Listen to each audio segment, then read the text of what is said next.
কথাটা শোনো বাবু, কথাটা শোনো। ঠিক আছে, তোমার দাদাকে বাঁচিয়ে দিয়েছি চিকিৎসা বিজ্ঞান। মতিবালাড়ি অমর রহে, মতিবালাড়ির রক্ত, মতিবালাড়ির রক্ত, মতিবালাড়ির রক্ত।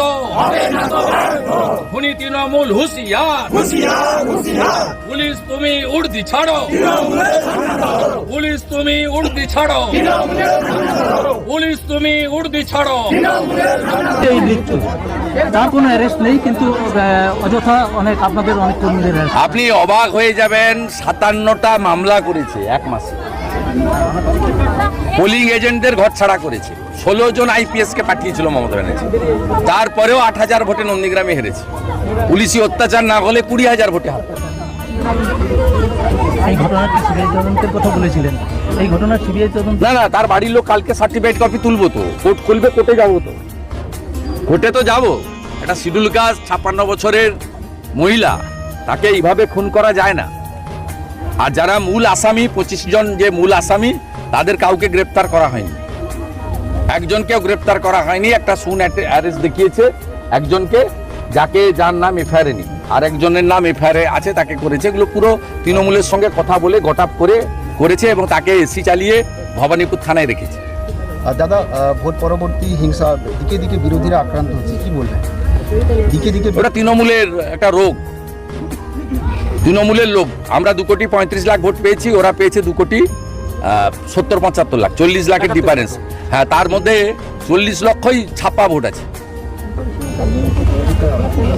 ছাপ্পা ভোট আছে। শুধু 10 লক্ষ ছাপ্পা মেরেছে ডায়মন্ড হারবারে। একটা লোকসভা কেন্দ্রে 10 লাখ ছাপ্পা মেরেছে। কেশপুরে ছাপ্পা মেরেছে 1,30,000 ভোট, ঢাকার লোকসভা কেন্দ্রে। আমরা যা পেয়েছি গণদেবতা জনতা জনার্দনের আশীর্বাদ। 12টা 21 হলে খুশি হতো সবাই, আমরাও আশা করেছিলাম। আমিও সব বলেছিলাম যে আমাদের 20-21টা অন্তত হবে। ভোট আমরা প্রচুর পেয়েছি, আর কেন্দ্রীয় বাহিনীর উপস্থিতি ছিল বলে মানুষ ভোট দিতে পেরেছে।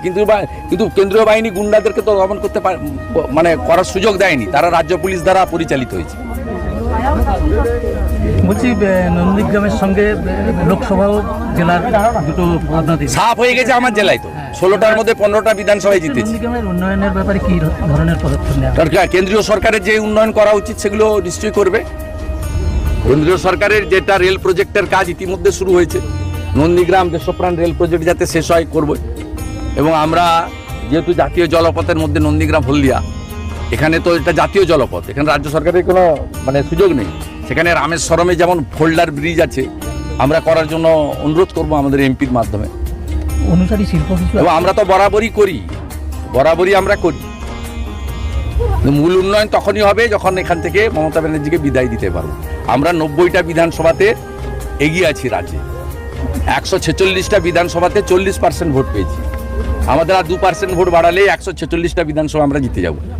90টা বিধানসভা ধরে রেখে আরও 58টা বিধানসভাতে আমাদেরকে মানুষের আস্থা অর্জন করে এগোতে হবে। এবং মানুষের আস্থা তো আছেই, ত্রুটিমুক্ত নির্বাচন করতে হবে। আর সংখ্যালঘু ভাইদের বুঝতে হবে, ইমামদের কথায় ভোট দিয়ে দিলেন, তারা সবচেয়ে বেশি অবহেলিত। শিক্ষিত সংখ্যালঘুরা চাকরি পায়নি, পরিযায়ী শ্রমিক হিসেবে বাইরের রাজ্যে গেছে। এই মামলাগুলোতে দেখবেন অধিকাংশ সংখ্যালঘুরা যুক্ত। এদের তৃণমূলের দ্বারা তৃণমূলের ব্যবহার করছে গুন্ডামির কাজে। 11 জন সংখ্যালঘু নেতা নন্দীগ্রামের দেবব্রত মাইতি মার্ডার কেসে এলাকার বাইরে আছে, তাদের খোঁজও নেয় না মমতা ব্যানার্জি বা তার ভাইপো। তাই রথীবেলা আড়ির খুনিদের যথোপযুক্ত শাস্তি এবং নিরপেক্ষ তদন্তকারী সংস্থার মাধ্যমে যাতে তদন্ত হয়, তার জন্য আমি এর আগেও লড়েছি, আগামী দিনেও লড়বো। এর জন্য কারোর সার্টিফিকেট, কারো অনুমোদন আমার লাগে না। এখানকার মানুষ আর শুভেন্দু অধিকারী একাত্ম।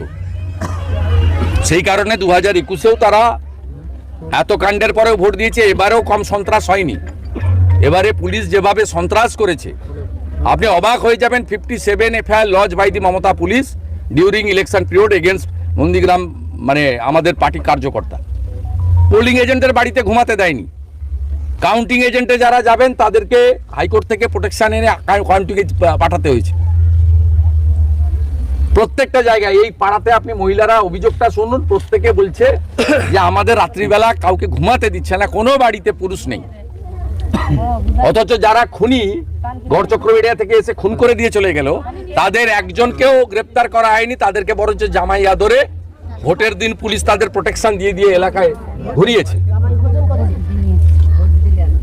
ভোট দিতে নিয়েছে সামনে পিছনে পুলিশ দিয়ে, 16 জন আইপিএস কে পাঠিয়েছিল। তারপরেও 8,000 ভোটে হেরেছে। এখানে 16টা বিধানসভার মধ্যে 15টাতে হেরেছে, সব বিধানসভায় হেরেছে। নন্দীগ্রামে নির্বাচনের পরে বোম বিস্ফোরণ, যেখানে আপনাদের দিকে আঙুল তুলছে শাসক দল। না, আমাদের এগুলো লাগে না, নন্দীগ্রামের জনগণই আমাদের সঙ্গে আছে। আমাদের এখানে বোমা গুলি টুলি লাগে না, আর আমি এর বিরোধী। যদি কেউ করে থাকে তার দায়িত্ব পুলিশ প্রশাসন দেখবে। আমরা দল তাদের কোনো সমর্থন করি।